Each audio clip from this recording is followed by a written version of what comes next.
And here we are. We are live on the Conspiranormal Facebook page, and on the YouTube channel. So we are doing the second part of, well, this would be the second part when we actually put the podcast, but I guess technically this is the third part of the Strange Realities Conference preview show with all the speakers. And we have three more speakers with us. First of all, what's going on, Sergio? What's up, man? Just excited. We're getting closer to the conference, and those tickets are rolling in, and people are really excited to get some great feedback. Just can't wait to all get together and have that experience. Yeah, absolutely, man. And we're really excited to have three people that are a part of the conference once more with us tonight. We've got Jenny Ashford. Hi, everybody. And Kiki Dombrowski. Hi, how's it going? Thank you for having me. Oh, yeah, thank you for being here. Yeah, for being a part of the conference. And Maya is here too. Or not. You'll see her jump up and down. She's very. That's your familiar? Well, it's funny. She's been with her dad up in Nashville, and finally arrived in Savannah yesterday. So. Cool. Okay. Cool. Guess it's my familiar. And we've got Stephanie Quick. Hi.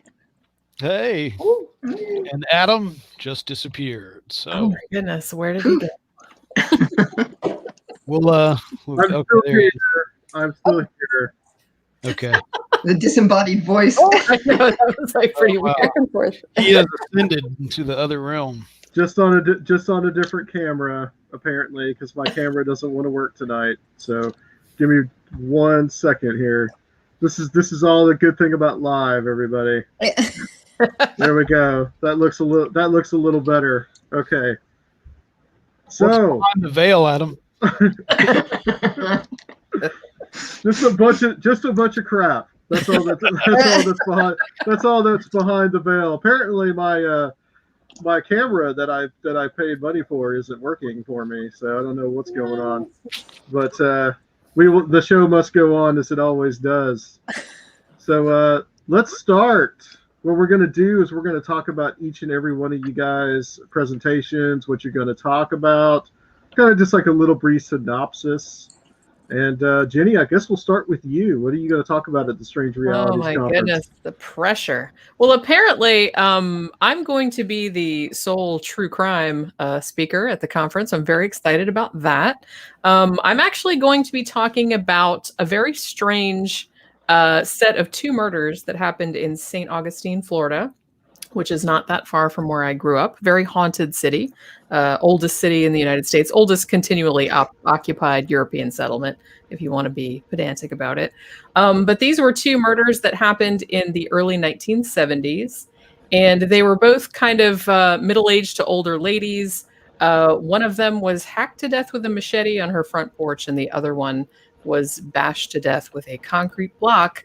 And both of the crimes are technically unsolved, although I'm pretty sure I know who did the first one, but no one's really sure who did the second one.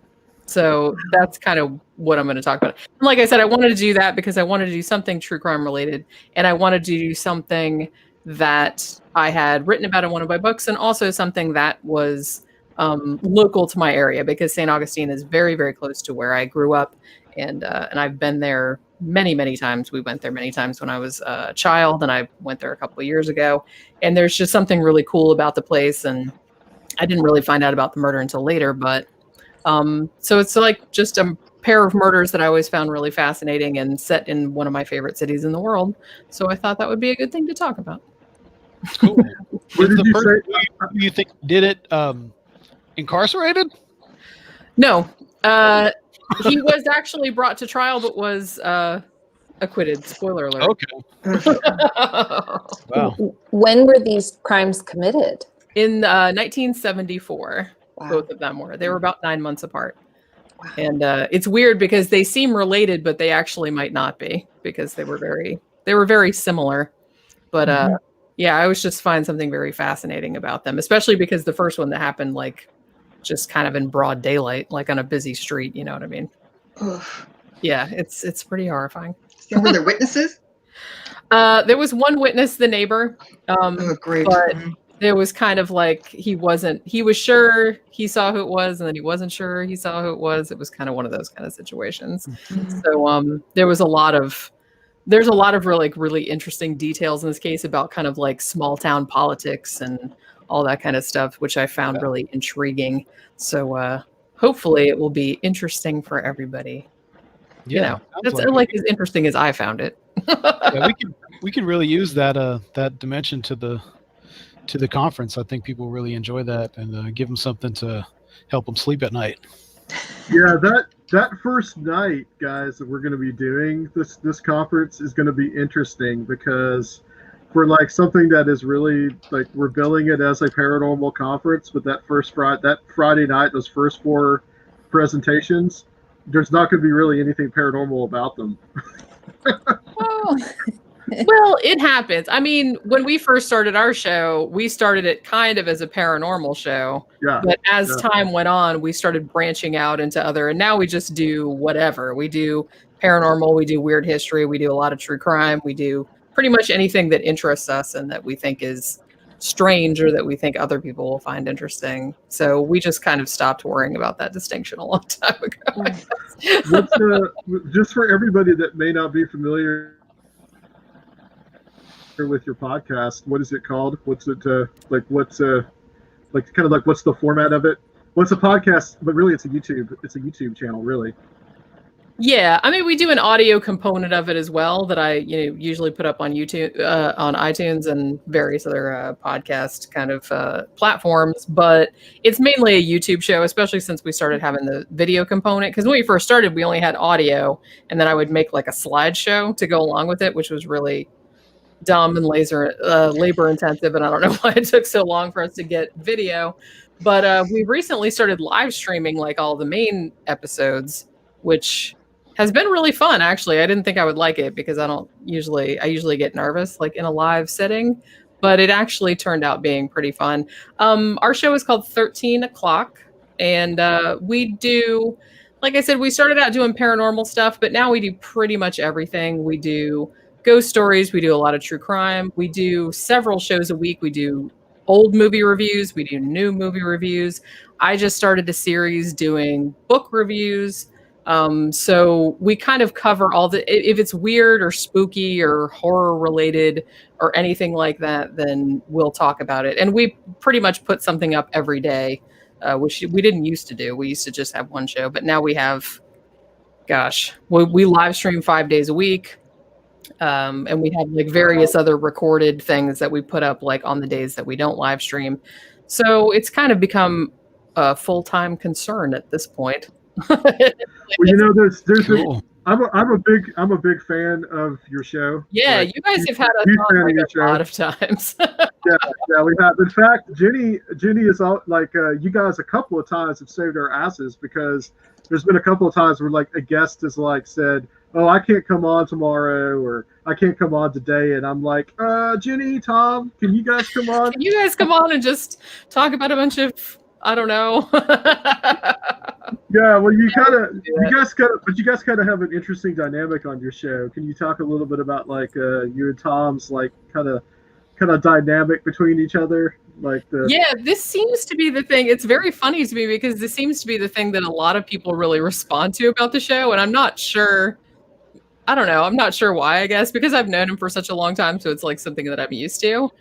But the fact that our personalities are so different, and like we said this on one of our shows a long time ago, because this is kind of our dynamic. I was like, he's kind of like Captain Kirk, but maybe like a little bit the mirror, like the little bit evil episode. You know what I mean? He's a little bit like that, and I'm like good universe Spock.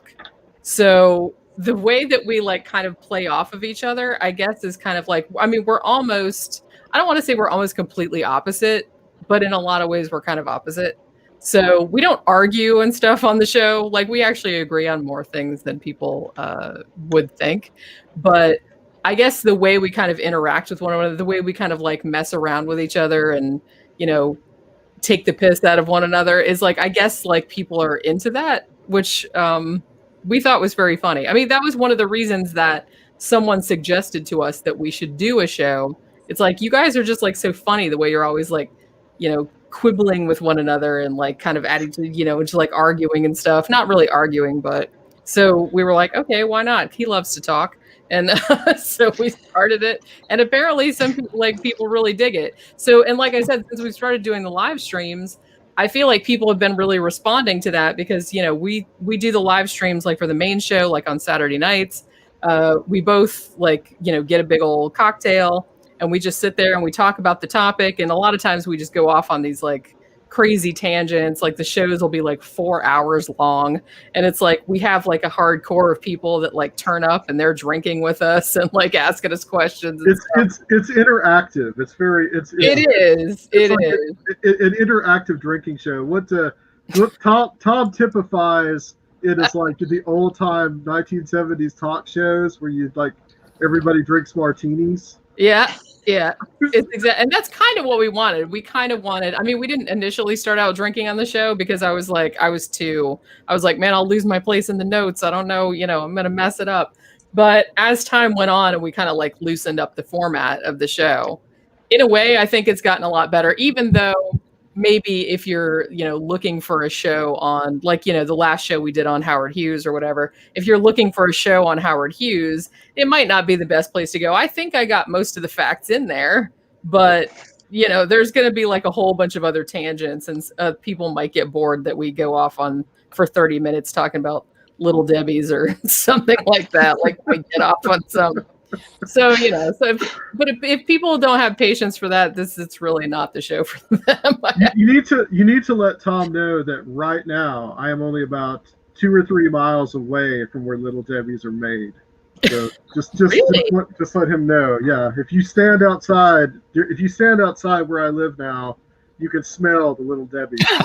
Nice. I'm gonna have to tell him that. He came home from Sam's the other day, and it's like we're just constantly in a struggle. Like we're always trying to like lose weight, and we're always trying to diet and stuff. He came home from Sam's the other day with 3 big, huge boxes of 3 different kinds of Little Debbie's. He got like the peanut butter like wafery things. He got like oatmeal cream pies. He got like coffee cake things. I was like, why do you do this? Just why? He's like, I don't know. I saw them and they look good. I was like, He is so funny about food too. And what I love about your guys' show, because I'm a big fan too, is you never know where anything is going to end up from Tom's angle, because he's had this like really wild, vast life experience. And I remember one time, I can't remember what you guys were talking about, but he starts talking about some guy that he knew who was like an old Navy guy or something, talking about how like in the 30s or something, or the 40s, you had this really good high quality motor oil. And so he, you know what so he would deep fry a chicken in this motor oil. And he claims it was like the most succulent, most gorgeous chicken. And he's like, well, it didn't have all the like, you know, additives in it then, so it was like much better, and like all this other kind of stuff. And it's funny because like we'll end up on this topic like 45 minutes later, and then I'll look and I'm like, how did we even end up talking about this? I don't even remember like where it went off the rails, but oh well. It's fun though. It's always a hoot, because there's always, because I mean I love true crime, but you've been around a while, you kind of know where things are going to go. It's not so surprising. I think that's what's kind of comforting about it in a strange way, that you kind of know how a lot of these cases are going to end up usually a certain way. Yeah. But that's the thing with you and Tom, is that you really never know exactly where things are going to end up, which makes it a lot of fun. So yeah, and we don't know. I think that's kind of what makes it entertaining too, because it's like, yeah, I have an outline and I have notes and stuff like that, but when he gets into the mix and gets a few drinks into him, I don't have any idea. It's a wild card. I don't know what, like, I'm going to say something and it's going to set him off like on this path, and I'm just like I'm just going to be like, there it goes. There goes the thread of the show. It's wandering way over there. Yeah. Do you have anything exciting planned for Halloween? Like doing any Halloween themed things? I'm not sure. Like we just recently started, because we used to always do like a big like special episode for Halloween. We would usually do reader stories, like they would send in ghost stories or fiction stories, and people really seem to like that. But recently we started doing, because I wanted to give something extra to the people on our Patreon. So I started doing like polls of what movies they wanted to see for the upcoming week, what topics they wanted to see. So I'm not really sure, like, I mean, I'm sure we'll do something special, but I'm not really sure what. I mean, I might have to like figure out what to put in the polls so people can like vote on what they want us to do for the Halloween show. Cause I'm like running out of ideas. We always try to do like Valentine's Day is easy because we always do killer couples and we never like run out of those. So we usually do like a variety show with like 3 or 4 different like serial killer couples or whatever. And we've been doing that for like 3 years. We usually try to do a special Christmas show too, but that's always kind of hard to come up with some. We did like Krampus and Christmas creatures one year. And then I don't even remember what we did like the year after that. We did something kind of Christmas themed, but I mean, Halloween's easy because everything we do is spooky. So it's kind of like, but, and now I feel bad because it used to be when we first started it and it was an hour long and I used to be like really annoyed, like, you know, because it was called 13 o'clock, you know, the hour of the weird and unexplained. So it was only supposed to be an hour. So I would get like really antsy if the show went over an hour. And now our shows are regularly 4 hours long. And so I feel like now if we do like a special edition or something like that, now they're gonna be like 6 hours. It's because people will be like, what's special about that? Your regular show is already 3 or 4 hours long. So now you have to like just be there for like 6 hours, like talking to everybody. I don't know. I'll figure something out. And it seems like for you guys, in the words of ministry, every day is Halloween. It is. That's what it's like. I like that. I don't love Halloween because I do. It's my very favorite thing ever. But I mean, pretty much every day we're just working on spooky stuff. I'm reading horror. I'm writing about true crime. I'm doing something like creepy or creepy adjacent. So it really does seem like it is really like that. I mean, you know, but. Well, I commend you guys for doing it like literally every single day, like just about. It's yeah. It's you put in a huge amount of time. It's paying off for you guys pretty well, I think. Yeah, I mean, it's been doing really well. I think Thursday and Friday are the only days we don't live stream now. But Thursdays, I started putting up, like, I started reading, like, some of my own short stories and, like, classic horror stories. I started putting those up on Thursday. And then we record, like, a movie review, and that goes up on Fridays. But every other day, we live stream. And we usually do new movie reviews. Like, we try to watch new stuff and put that up every day. And then we do the regular episode on Saturday nights because we figure more people are, like, sitting around and can drink with us. So well, you've really got this whole kind of community built up around you guys, and they probably feel like amazing. Like it's amazing how the same people like turn up, even when because I told Tom, I'm like, I think people are going to get sick of us like after a while, which is like every day I'm like, hey, here we are talking about another movie. Hi. But like the same people like regularly show up every single day. And we know, and they started sending us like presents, like in the mail. Like today I got 2 Blu-rays, like the 1979 Dracula with Frank Langella, and I got Heat with Al Pacino. So I got 2 Blu-rays today. And somebody sent me, because I mentioned waffle fries on one of my show, and I said, oh man, I should really make some waffle fries. Somebody sent me like a vegetable cutter thing, like to make waffle fries. I opened it up and I just like laughed my ass off. I'm like, oh my God, that's awesome. That is pretty cool, yeah. That's people sending you stuff. I mean, that's like a whole other level. Yeah, it's crazy. I mean, it's usually movies, but like one of our fans, like who was like older than us, because you know we're a little bit older, he sent us a humongous box of like all these old Weird Tales magazines, like all these old like Tombs of the Blind Dead, like all those old like fucking sorry, but all those you know, I can't stop swearing. Sorry. It's okay. It's not. It's okay. We do it too. Yeah. Like all that old stuff. All the movies in the coffin box. It's like he sent me like a little pop figure of Death from Sandman. It's like just this big, huge box of stuff. And I was just like, he's like, oh, I had this stuff and I was cleaning stuff out and I thought you guys would like it. So he just sent us this big, huge box. And I was just like, it's touching, you know, Mm-hmm. it really is. I never thought that would happen. You know, it's kind of cool. Kiki, let's get to you. What are you going to be presenting at our Strange Realities conference? Well, I tried to think of something where I could cross over in what I have studied extensively, which is like definitely divination and tarot, and something that might fit well into a paranormal conference. And so I am going to talk about prophecies, predictions, and cycles during our lifetime. Originally, my goal was literally to because my walls, I still don't even have art on my walls yet. That's how brand new I am in my place. I was going to put Post-its up and create a timeline of predictions. But as the more I read, people are not very accurate in their predictions. They don't say, you know what, in 2021, this is going to happen. In 2025, this is going to happen. So I'm kind of curious to see where the research takes me as I get closer and closer to the conference.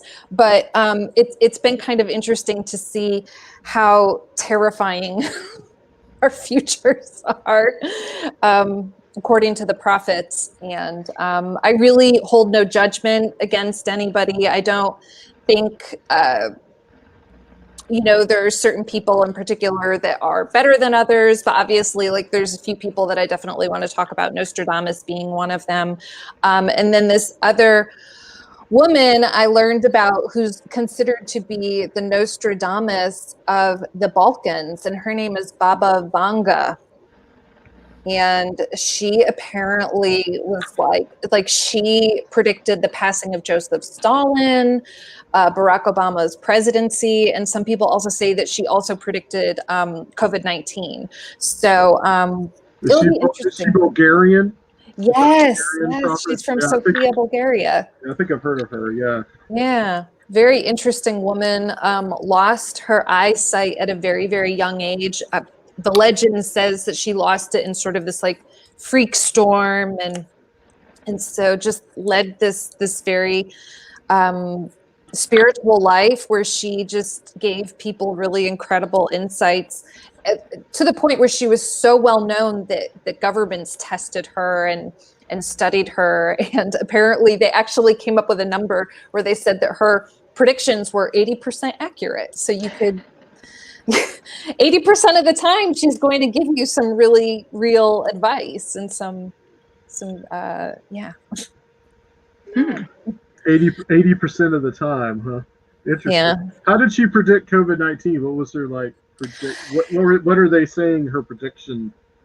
Well, apparently, and I say apparently because I think that that's something that's very interesting about the world of prophecies and predictions too, is that they're up to interpretation, and then also their sources are up to interpretation too. So a lot of times I think that when I talk about these predictions and these prophecies, I'm going to say allegedly, apparently, legend says, because right. It's really, unless you were right there when Baba Vanga said it, we can't say that this is exactly what happened. But apparently one of her clients in the 90s, so she passed away in 1996, but in the early 90s, or maybe even the late 80s, during the Golden Girls years, I'll say that. That's the best way to date it. Whenever Blanche and Rose were around. I'm obsessed with them. And actually, fun fact, there is an episode of the Golden Girls where Rose sees a UFO. So there is a little. Yes, that's true. That's true. Yeah. Sweet Rose. And St. Olaf. So Baba Vanga told her client, she said that in the year 2020, the year 2020 is going to be covered by Corona. And at the time, the customer, or the client, I'll say the client, didn't really understand what this meant. It was like, I don't know what you're talking about, but thank you. So, and I think that's interesting too, because, I think that anybody that is psychic, they come up with some things that they'll give to a client, and the client's like, that doesn't resonate at all. I think that it happens. I think that maybe not all of us are gifted with an 80% accuracy, but it is interesting when you do have clients that say that doesn't resonate and you go, okay, well, put it on the back burner. That's what this client for Baba Vanga did. And then here we are in 2020. And I think that will happen with plenty of psychics where they say, maybe that doesn't resonate with me right now. Well, I've personally had that happen where, I've given the wisdom from the cards, or maybe I've had a clairvoyant hit and I've shared it, and the customer's like, I don't know if that resonates, but then they'll contact me a couple months later and say, I didn't think it would happen, but it happened. Hey, Kiki, for the audience that are watching that are not familiar with you, like you do, just tell a little bit about yourself, like what you do and like your tarot readings and all that stuff. Sure. So I am a tarot card reader. I've been reading tarot for a very long time. I started tarot when I was very young, about 13 years old-ish, 13, which would also be somewhere in the Golden Girls era. Indeed, the Golden Girls era, they covered a great space of geological time. They truly did. So I don't give away my age too much by sharing that. But tarot gave me the opportunity to really branch out into a lot of things that I love, which would include magic, witchcraft, the study of divination, just all divination, but also dipping into the world of the paranormal and the supernatural. And so I kind of, I carry all those things with me. I'm also a writer. I have 2 books that are getting republished next year through Which Way Publishing. And I write for Which Way Magazine. I kind of have a sort of blog. I'm not dedicated to it. I still have a day job. So. It is exhausting. I give credit to anybody who, oh my God, Jenny, like, I can't believe you do, a podcast every single day. Like, if I write 200 words a day, I'm like, yes, nailed it. I can totally relate. And you've got a couple of books out as well. Well, oh yeah. Well, the 2 books, yeah, because they're getting republished. So this is the cool thing, is that these 2 books that I did, 8 Extraordinary Days, which is about I call it the Witch's Wheel of the Year, which is really about the seasonal celebrations, and A Curious Future, which is sort of this really nifty divination handbook. Both are getting revised and getting expanded. So yeah, those are the two works that I love, and I'll be ready to release them after the 2nd edition. Cool. And move on to something else, probably tarot. Yeah, excellent. Is there, what's about, so are you covering just pretty much like prophecies from like psychic prophecies? Or are you covering like any other kind of like prophecy in the talk? That's a good question. One thing I really wanted to think about were cycles of time. Like the age of Aquarius, kind of talking about that. What does that mean to shift into the age of Aquarius? And then, I don't know, I was listening to a podcast. It was probably Mysterious Universe. I think it was Mysterious Universe, where they were talking about hunger stones appearing. And I wanted to talk about like cycles of weather cycles, what kind of cycles are being predicted coming up. And one of the things that kind of was interest to me are these hunger stones are appearing all over the world, where the water is decreasing to a level. And, people in our history left these stones that were like, hey, if you can read this, you're going to be in a really bad situation with droughts coming up. So FYI, you may want to, get ready. So, those are some of the things I'd like to touch upon as well. Cool. Yeah, there's almost too much to cover in 1 hour. So my hope is to really get an idea of, hey, these are some things we could really plan on seeing, in the next few years, the next 10 years, the next 20 years, maybe. But like I said, the deeper I dive into this, there's not many prophets that say, hey, in this year, this is going to happen. Right. but kind of general things that we can that are going to be relevant to us now and in the near future. Absolutely. Yeah. Yeah. And things that we could likely see according to the prophets. Cool. Well, that sounds real interesting, and that's definitely a different topic. So it definitely adds to the diversity of stuff we've got these different presentations focusing on. Well, I'm excited, and I'm so grateful to be a part of this, and just think that everybody that's going to be here is going to be so phenomenal and offers so much wonderful knowledge, and really thrilled that you put this together. Yeah, it's going to be a really good thing. We doing it online allowed us to get a lot more people than we normally would have anyway. So I think it's worked out really, really well. And you're actually, Kiki, you will be starting us off on Saturday. That's right. 26th. The opening slot. So it'll be like a coffee hour for us. Yes. I think that's just for everybody that is going. That's 11:05 to 12:05 on that Saturday Eastern time, and you guys will also be able to catch that if you miss it as well on the Facebook group. Okay, Stephanie, let's get into yours. We got to talk a little bit about this with you on Banal of America the other night, because you were the only call-in when we were on. But yeah, I was home with nothing better to do. No, it was fun. It was really enjoyable talking to you guys, and I appreciated your talking about the history of and some of the stuff with the Masons too, because I had a couple of very good friends when I was younger who were quite older. Actually, I met one guy. I was about 23, probably. He was 90, and he was a Mason, and we became very good friends. So I always like hearing that history. So was that during the Golden Girls era too?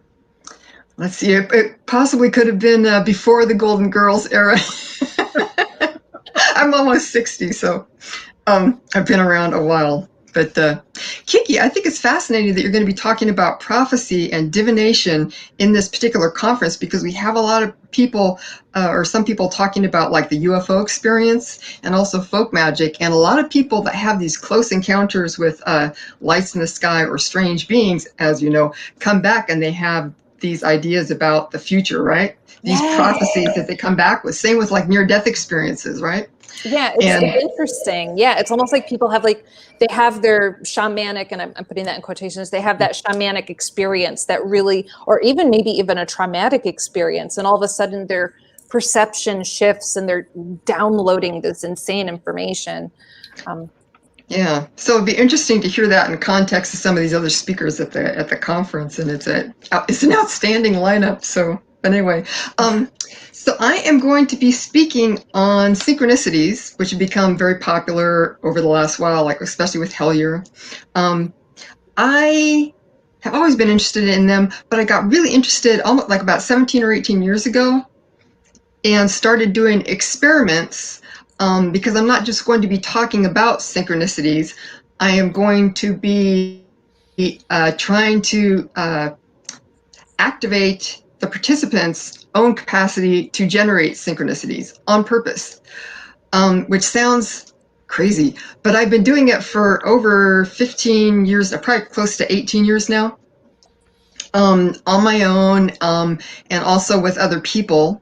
And so I'll be just basically doing that. I have a academic background in like science, anthropology, so I'm used to that kind of intellectual rigor. But at the same time, I have studied with a number of different spiritual teachers, meditation teachers. I lived in a Tibetan Buddhist meditation center with the Rinpoche for a while. We had teachers come through. I dated this Native American shaman lady who was like super hardcore, and for a while, and so I learned a lot about that. So I've had a lot of these spiritual teachers, as well as I had a near-death experience when I was 21 and was in contact with these discarnate beings that I learned a lot from and still do. So I'm going to be trying to fold that in to give people a little bit of structure for approaching this type of experiment, and a little bit of a how-to, some ideas on the theory behind what's going on and how to track what's happening with your synchronicities, but also trying to get that kind of transmission going through. at the same time.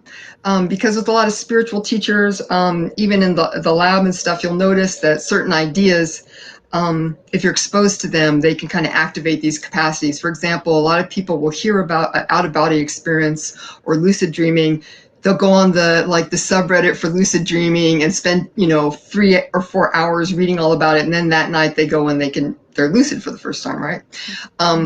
So being around people that have this capacity activated, and also being exposed to these ideas intensely, putting your attention there can help you to activate this. It's not like I have some big secret. I've just, it's like if you wanted to learn golf, if you're around someone who's a good golfer, it might be helpful, someone who's been practicing. So I've been trying to, let's see, due to the characteristics of the paranormal generally, you're going to have more paranormal things popping up or happening outside of heavily structured environments, right? Jeff Ritzmann talks about this a lot, anti-structure versus structure. So when you're on vacation, right, you don't have your normal day-to-day structure. You're a lot more likely to have, for example, poltergeist experience like someone that you know, Jenny, right? Oh, yeah. Exactly. I'm familiar Yeah, with that's a classic. It's a classic example, classic situation. Plus, how old was he? He was getting towards puberty, right? 12 or 13, yeah. He was 12. Exactly, which is another thing. You're not quite a kid. You're not quite an adult. So it's kind of like slipping in between. So on the one hand, I want to come across as like a smart person who has their act together, have this real structured with everything, da-da-da. But the thing is, that type of environment is going to kneecap the subconscious in trying to produce any of these synchronicities. So I'm trying to figure out how to make a presentation that will help people to get into that energetic or whatever vibe where they can allow these things to happen, but not come across as like a complete flake.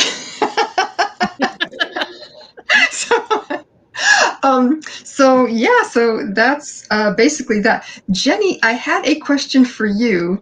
Okay. And this actually ended up being kind of a weird synchronicity, which poor Adam, I've been subjecting him to this over the last couple of days. He's been very sweet. So when I heard the three of us were going to be on together, Jenny, I've been a fan of yours for quite a while. Oh, thanks.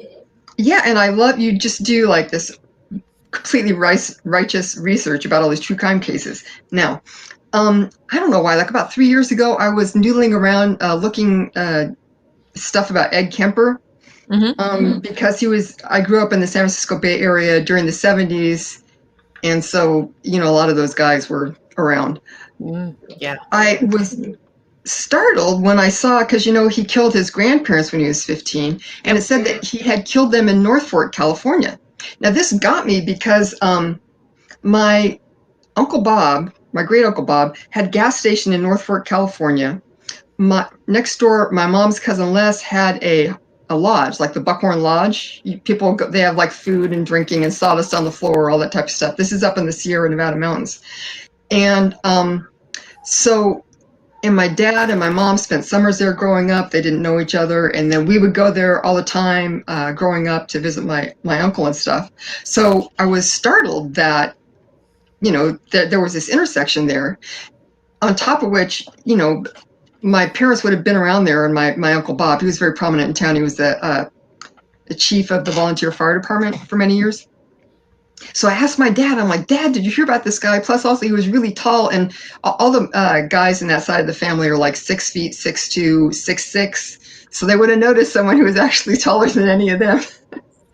And he said to me, I don't know, I don't recall that. But the thing is that that's not the only North Fork in California. So I'm wondering if you know which North Fork. Oh my gosh, I don't. I've never actually been to California. I didn't know there was more than one. Me either, until just recently.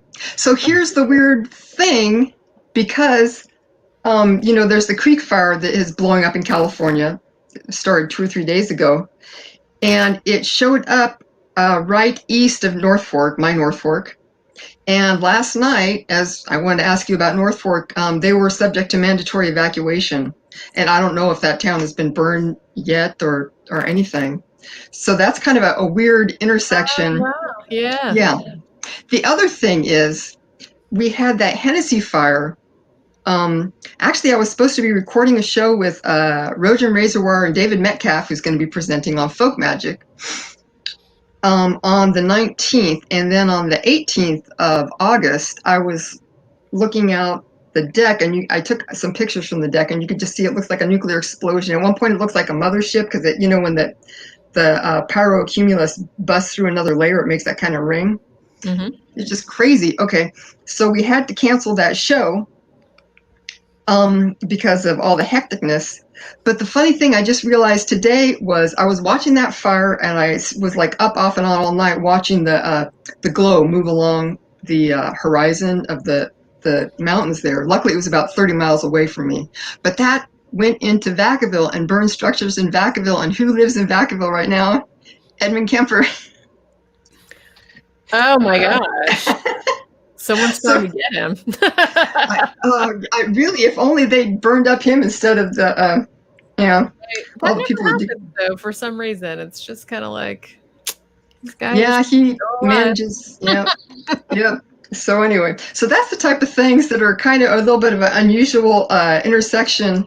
To me, one of the things that's very fascinating about these synchronicities, I don't know why my own personal belief is that there's a structure of meaning to the universe, and you kind of have these patterns that tend to reveal themselves in certain circumstances. But I completely lost my train of thought. I had Lyme disease a number of years ago, and every once in a while it went to the central nervous system, and I had seizures and stuff, which was very interesting if you like to meditate, because it's a very altered state of consciousness.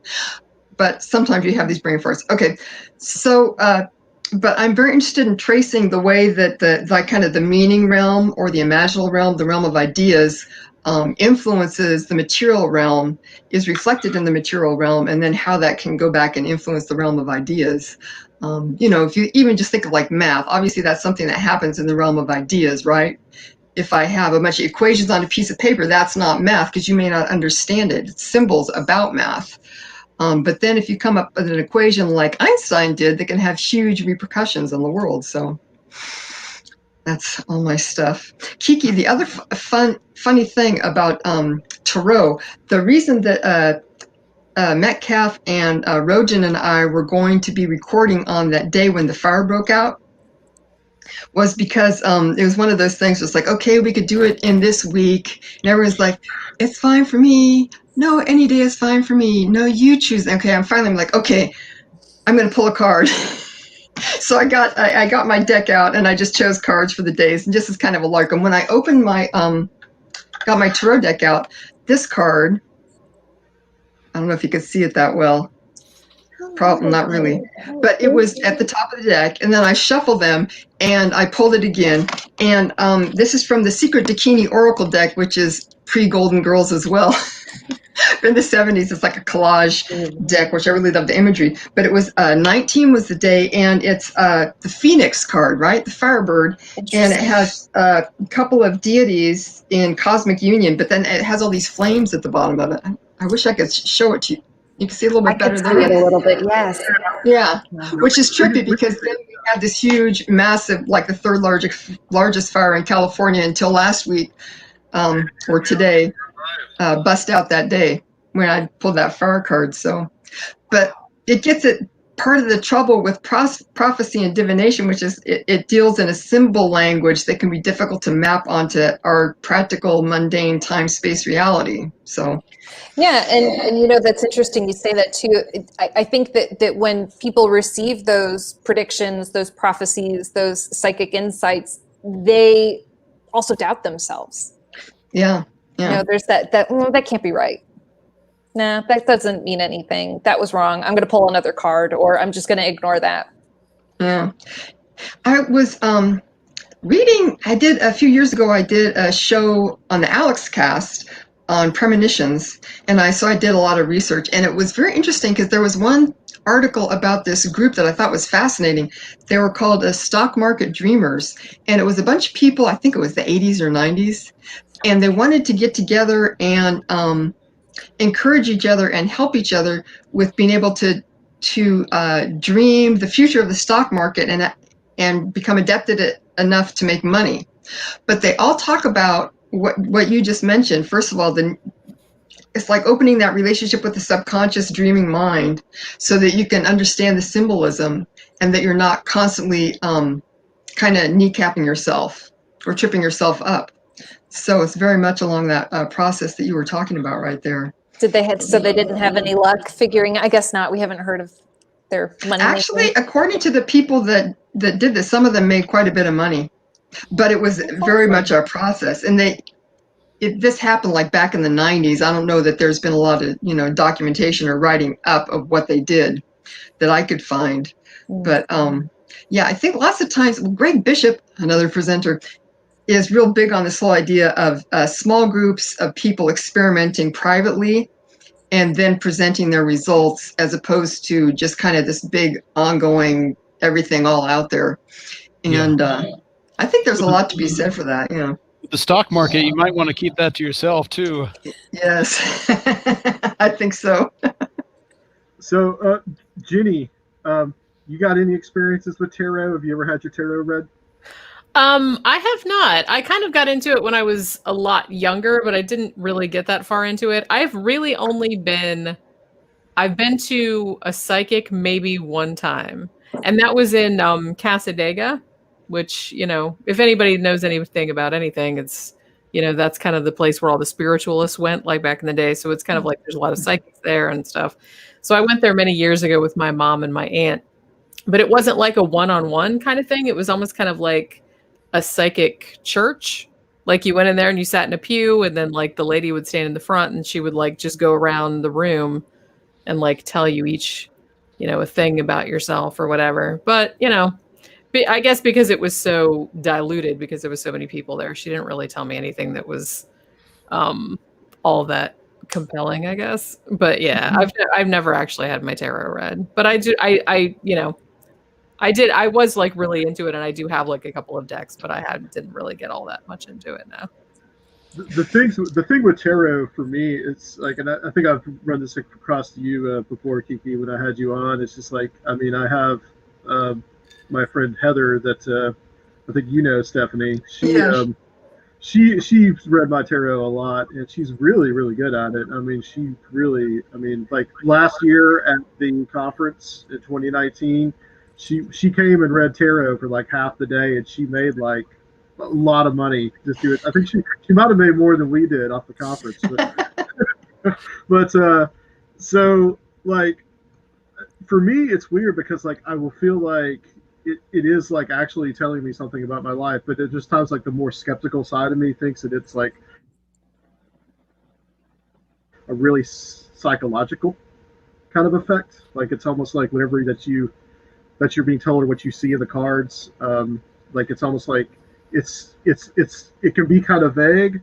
So it's kind of like whatever that will like, it will fit regardless of your life into your life. But then there's other things that have happened to me that I'm just like, well, that was interesting. Like there was a lot of synchronicities that started in my life, but started with a tarot reading. I'll just leave it at that. But like that, it's almost like it can be like it can almost start to trigger like synchronicities. It's like its own kind of synchronicity in a weird way, I guess is what I'm trying to say. Well, the thing with synchronicity is and one of the reasons why I think they're very interesting to study and why I want to get people interested in doing their own experiments on that, you have the big spontaneous paranormal phenomena like UFO sightings, alien kidnaps, ghost stuff, poltergeist, all those things. The big problem in studying them is that they just pop up who knows where. They don't necessarily last very long. You can't really get there in time to study it at the time it's happening. However, all of those paranormal phenomena are intricately interrelated with synchronicities. Synchronicities will pop up around all that type of stuff. I mean, Jacques Vallée wrote that book, Messengers of Deception, and he has this fantastic synchronicity at the end of it around his research. But, because he's been so focused on this paranormal subject, he wasn't trying to get a synchronicity happening. But the thing with synchronicities is it's a lot easier to get them to kind of start sparking. And then once they start happening, you will have more traditionally paranormal things show up. For example, like premonitions, or you can have, UFO sightings or telepathy, dream telepathy. Actually, before I pulled this card, I had been in contact with someone who we were talking about psychic training. If you have psychic things happening like PK or, telepathy or whatever, how to practice so that you can hopefully gain more control. And so a couple days before that fire broke out, he actually had a dream where he saw my tarot deck, and he saw it in this, because I made this thing for it 1 billion years ago, and it has this kind of mesh over the case, and he said, it's like this translucent thing. I was like, bang, I know that's exactly my tarot deck. So you start to have things like that, like great dream telepathy, because you are working with these synchronicities, I think, sometimes. And then hopefully this could be something that you could study more to get a kind of a toe in the door on some of what's happening with some of this paranormal stuff, and be able to make it happen more reliably in laboratory and then also real life settings, so you can study it. So that's my theory. That's cool. What I really like about your stuff too, Stephanie, is the role of synchronicity in research. Like, you'll start looking into something, exploring some concepts or people or ideas, and then these synchronicities flow and kind of like bring information to you in unexpected ways. And I really like that, because I've had personal experience in that. I've shared some stories with you where similar kind of things happen, and that's like, I really think that stuff is really interesting. Yeah, there's like an aspect of it too, where you can leverage it different ways, and leveraging it for like luck or networking, or the library angel finding that one document that is perfect for your research. No, that's a really great thing, and that's another thing where if you can do it more consciously, I think people can get a lot of great results. I guess David Metcalf was saying that he uses synchronicity to find books that would be like way out of his budget. And it'll just kind of like set an intention. I know. I'm thinking everyone listening is going to want to give me his best friend now. But she's trying to find like obscure salesman books from like 1954. Yep. Right now. Yep. The old Farmer's Almanac from 1923. But yeah, so he says he'll set that, it's his intention, and just kind of wait, and then it'll come up in a strange, out of the way used bookstore or something like that at a price that, a good price. So yeah, that's one aspect of synchronicity, is can be very personally useful too, as opposed to just the kind of theoretical research about what the heck is going on. So Kiki, have you had any like really strange and profound synchronicities in your life? I don't know. I guess not. I guess the answer, I guess the short answer is no, because nothing is coming to my head. I've definitely had some strange dreams where very vivid things come up. I don't know if it's synchronicity, but I don't know. I have to obviously like listen to your presentation so I could get on the synchronicity bandwagon.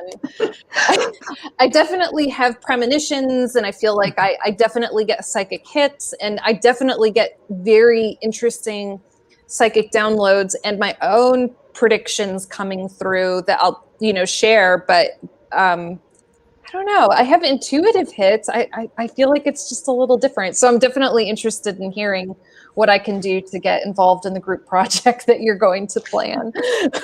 Cool. Well, the funny thing is that with a lot of these things is that sometimes the definition is just that you have, like a meaningful coincidence, right?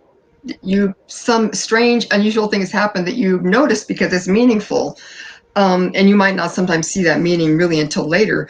But yeah, like I said before, with the whole tarot dream telepathy, I mean, that in conjunction with me pulling the card and stuff is kind of a synchronicity, but it's composed of these things where you could say, oh, this is divination, this is telepathy. So I think there's a lot of overlap, and sometimes it's just you call it one thing because you're just going to call it that. But right. I have to think on it.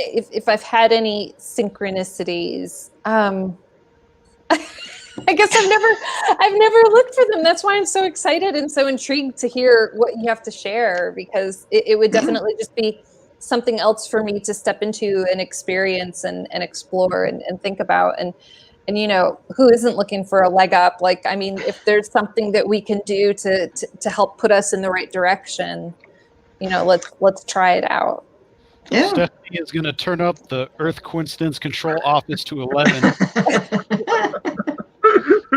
Well, it's a weird thing that when you're talking about like vivid dreams or intuition, because the more I've experimented with this, it really reminds me of the surrealist art movement, because it's kind of like you have these things that happen in real life, but they have the logic and kind of symbolism that you would expect in a dream. And Kiki, I wonder about you, because you sound like you've done a fair amount of psychic training and practice, and certain esoteric people will say that constant psychic weirdness impinging on you, because that can be very, very difficult and very challenging to handle. So, I kind of wonder if you have come up with like a way of dealing with this capacity of yours that works out for you. So you don't need to have the synchronicity stuff necessarily, or have it be playing out on the world stage. But, that's interesting too, because, tarot and I do channeling also.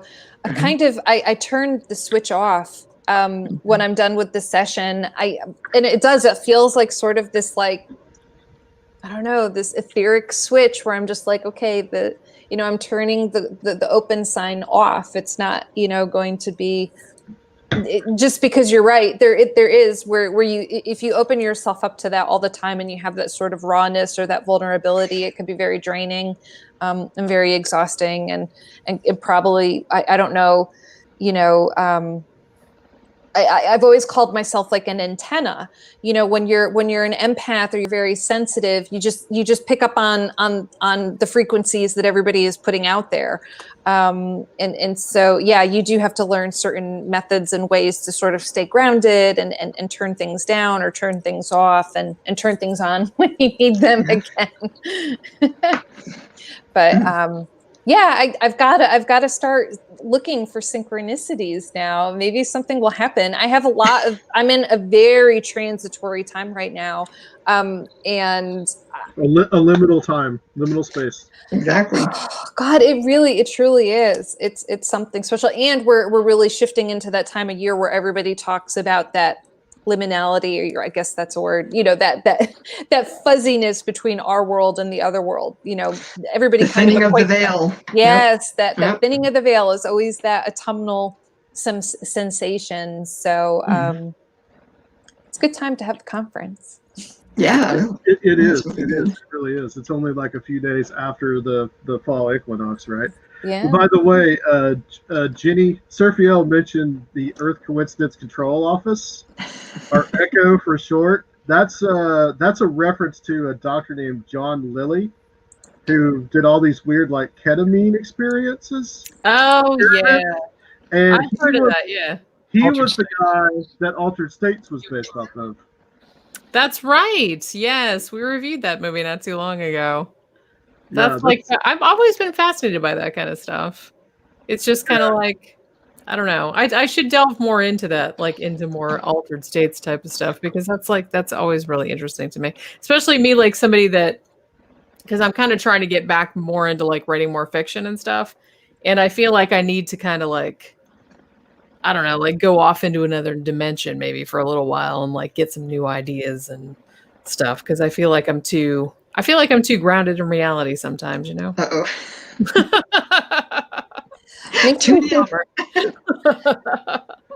Well, this has been excellent, guys. Really, thank you for coming on and doing this, giving us like little brief preview of your presentations. So just like real quick, guys. So Jenny, you are scheduled. I think I grabbed the wrong thing. I'm last on Friday night. Yeah, I'm like at 10:40, something like that. Yeah, 10:40 to 11:40. That's Eastern time. Okay, because this being a online conference, not everybody's going to be the same time zone. We got people going to be watching from Australia and from England and all kinds of places. So, and then Kiki, as we mentioned before, you were speaking Saturday morning at 11:05, 12:05 Eastern time. And then Stephanie, you are at 3 o'clock to, you are basically like, I think 4:10 to like 3:10 on Sunday, I believe. Yeah.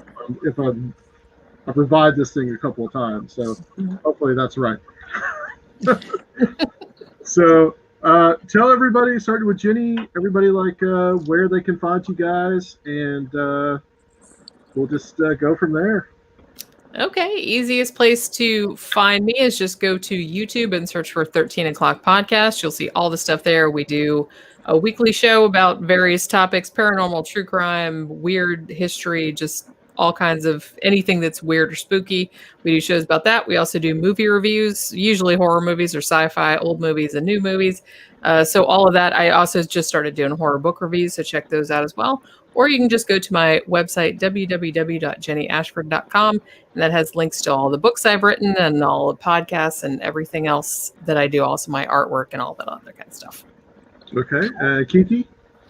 I think the best way to reach me is through my website, kikidombrowski.com. If you don't remember how to spell that, you could just Google Kiki Tarot, and I just pop up at the top of the search, or close to the top. Kiki Tarot, kikidombrowski.com. I'm a little bit bashful on social media, but I do my best. If you want to reach out to me on social media, the best place to do so is Twitter. And my Twitter handle, I guess they call it a handle, the @ is KikiD333. So I'd love for us to connect there.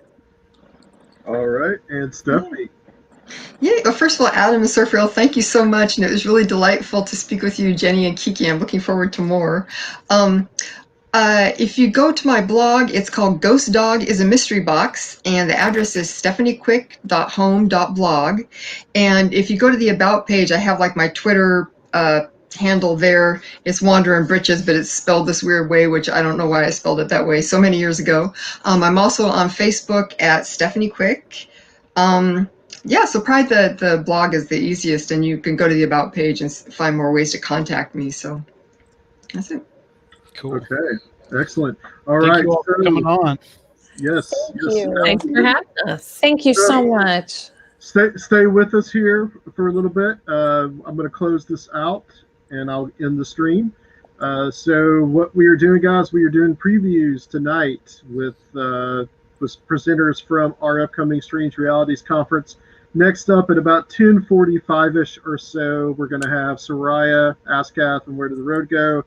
Timothy Renner from Strange Familiars, and the great and only Joshua Cutchin are all three going to be here with us in less than 2 hours. So make sure you guys check that out. And information, you guys have probably seen it if you're watching now on the stream or you're watching later, www.strangerealitiesconference.com. $20 to see these three fine presenters and also about 18 more of them at the Strange Realities Conference. So take advantage of that, guys. Tickets are selling quick. We're not, no pun intended, Stephanie. My mom actually bought a ticket as well, so there's no excuse for it. Nice. Okay. That's sweet. That's right. Okay. All right. So thank you so much, and we will be back in a couple hours like it's being normal. Awesome.